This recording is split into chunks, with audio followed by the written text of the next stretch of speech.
What's up guys, TopTierYugioh here, and this is another Kozmo deck profile, but this one's a little different than the other one because it plays Dark Planet. So I'm going to go into each of my card choices, so be sure to let me know if you agree or disagree with anything, so hopefully we can make the deck a little bit better. So let's get started. First we play 3 Dark Planets. Dark Planet has 4,000 attack, can't be targeted, so that'll win you a fair share of games alone. But Dark Planet's true usefulness comes from its ability to negate spell cards. Kozmo's hardest matchup by far is Monarchs, because they have so many outstar monsters like Stormforth and Erebus.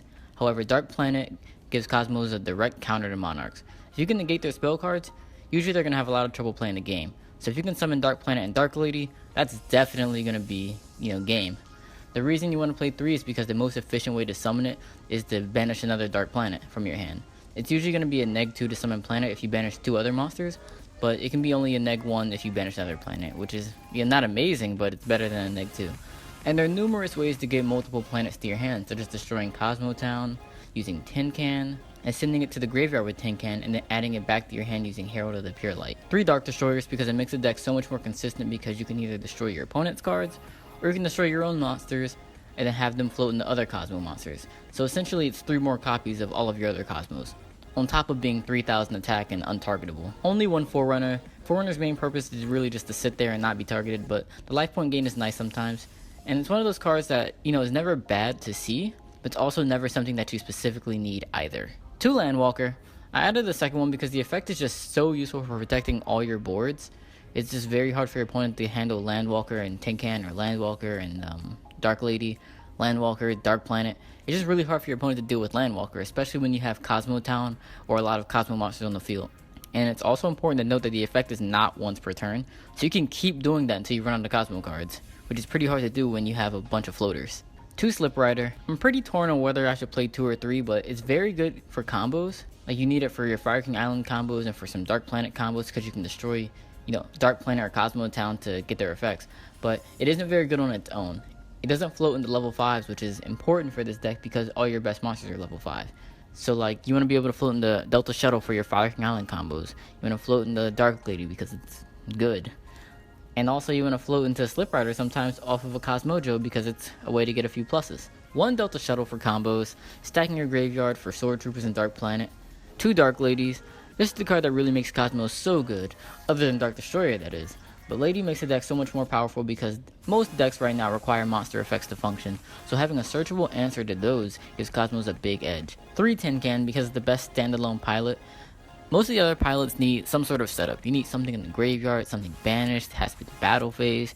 They require so much, but Tincan you just need to summon and then it does its job, which is amazing. And it also sets up your graveyard for Dark Planet. And the only ways to get Kozmos in your graveyard is by detaching them from an Xyz monster or sending them with Tincan. And Tincan is definitely the simpler of the 2 options. It's an easy +1 that sets you up for SWORDTROOPERS called the Haunted, and then again, Dark Planet. Needs to be at 3 in any build with Planet in my opinion. 2 Strawman because it's needed for some of the combos, and it's great for setting up your Infinity plays, as well as your Planet plays. 1 basic play is to banish 2 ships from your hand to summon Dark Planet.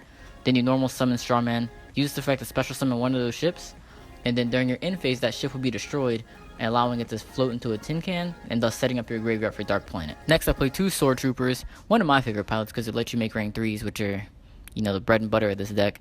From LEVIAIR to get back pilots to break Zord for clearing boards, rank 3s are essential, and SWORDTROOPER gives you a consistent way of making them. And it can also bring back Dark Lady when it gets sent to the graveyard, which is cool.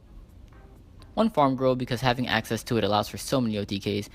It's also one of the only ways that you can actually search for Kozmojo, and it can also search for that second Dark Planet should you need it.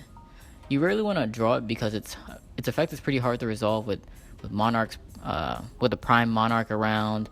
In the mirror match, all their stuff floats too, so Burning Abyss floats, so it's really hard to resolve the effect a lot of times, so you really don't want to draw it. And it doesn't do anything in the main phase, but it's definitely needed at 1, I think. And then finally, 1 Wicked Witch because having the ability to float into a monster that can't be destroyed is a really big asset right now because so many other decks can OTK. So this gives us a way to survive those pushes and maybe mount a comeback. And then 3 Maxi, 1 Garunix. Those are all necessary. For the spells, we play 3 Kozmo Town. Best spell in the deck, it makes all of your plays free pretty much and gives you a constant stream of monsters. It can also search itself in any other Kozmo card in the deck. It fixes bad hands. I don't know why anyone wouldn't play 3. 1 Fire King Island for the combos. If you haven't seen my video for that, check it out when this video is over. I'd really appreciate that. But this card makes it so that you aren't very dependent on your normal summon, and it gives you a lot of extra plays while letting you make big boards in OTK. The only reason you don't play more is that you only need to resolve it once to win the game, and it also is bad multiples, and it can be a dead draw sometimes, so you don't really want to play too many. Next, we play 3 Terraforming to kind of mitigate that. So while you do want to see Fire King Island a lot, but you don't want to see multiples, Terraforming is a way to play around that, because if you have Fire King Island and Terraforming, you can just use Terraforming to search Kozmo Town. Or if you have 2 Terraformings, you get 1 Kozmo Town, 1 Fire King Island. So it's really a way to play around multiples while still having extra copies in your deck. Then finally for the spells, 2 emergency teleports for searching your pilots. For the traps, I only played 2 Kozmojo and 2 Call of the Haunted. I didn't want to play 3 Kozmojos because it's only once per turn, so it's not very good in multiples, and also it's not amazing if you're going second because it's a trap. Despite it being super powerful, I just didn't want to risk bricking because I already do play Dark Planet, which has its own amount of bricks in itself, and Kozmojo isn't really that good with Dark Planet either. So let's get into the extra deck. We'll start with the rank 2s, and first we have Herald of the Pure Light. Herald's really good for getting monsters out of the graveyard back to your hand, such as Dark Planet. So a lot of times I'll reveal Dark Planet with Tincan, and it'll either be added to the hand or be sent to the graveyard. And if it's sent to the graveyard, then I can get it back with Herald of the Pure Light to my hand and then summon it that way.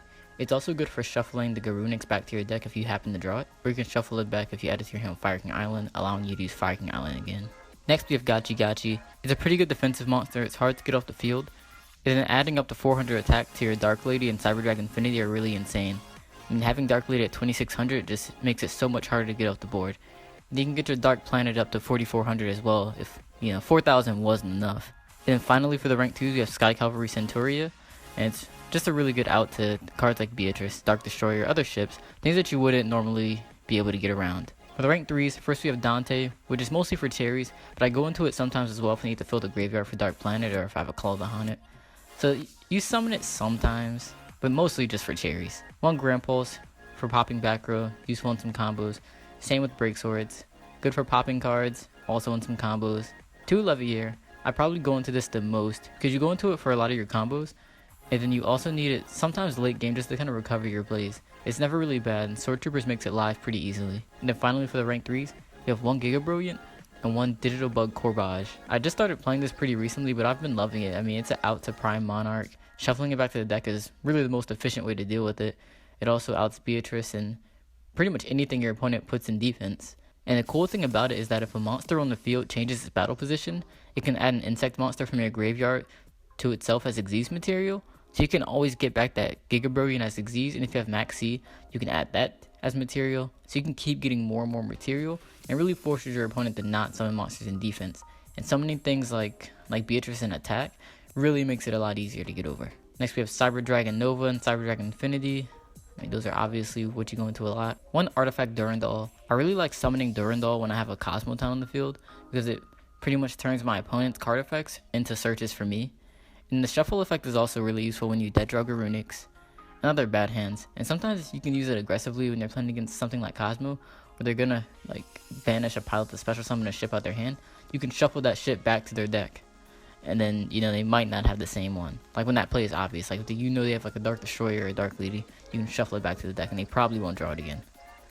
Same against Burning Abyss, like they might reveal that they're gonna special summon a Seer, and then you could shuffle it back to the deck. So it's pretty useful like that sometimes as well. You can use it offensively and defensively. 1 number 38, Hope Harbinger Dragon Titanic Galaxy for negating spell cards. I don't really go into this too often, but it's mostly there as just an option because you can summon it relatively easily with Strawman just getting back your banished destroyers. So it's not too hard to summon, and when you do summon it, it usually wins you the game. And finally, 1 F-Zero. Because SWORDTROOPERS doesn't let you go into rank 3 so easily in this deck, summoning F-Zero isn't too hard to do. And so it's really good for playing around the mirror. So for the side deck, we play 2 Gameciel, I side that against Kozmo usually, 2 Lancea, also for the mirror match, 3 Cherries and 2 Flying Sea for Burning Abyss PK Fire, 3 Twin Twisters for anti-meta, stun decks, card of Demise decks, stuff like that just plays dumb amounts of traps, and then finally 3 Mask of Restricts for Monarchs. So usually what I'll do is, if I'm playing the mirror match, I'll side out the Dark Planets, and then one of the Tincans, and then I'll side in 2 Gameciels and 2 Lanceas. If I'm going against Burning Abyss or PK Fire, I'll also side out the Dark Planets and Tincan, And then I'll also side out a Landwalker because they don't usually, it can be targeted, so they can just Farfa it. And they don't, usually run over things anyways. They'll just Farfa it or play F0. So Landwalker is not as useful in that matchup. And instead I'll side in the 2 Flying Seas and the 3 Cherries. If I'm playing Card of Demise, Stun, Qliphort, or any BS decks like that, I'll side out the Max Seas because normally they won't special summon too often. And I'll side in the 3 Twin Twisters. And then against Monarchs, I'll also side out the Max Seas, but instead I'll side in the Mask of Restricts. And so that's it, guys. Thanks for watching. If you want to see the older build, I'll put a link to that on the screen, as well as the Fire King Island combos, but this deck can do all of them. Be sure to let me know what you think in the comments section. If you agree or disagree with any of the choices, or if you have anything that can make this deck better, I'd definitely appreciate that. And so please comment below and let me know what you think. And thanks, guys, for watching. Bye.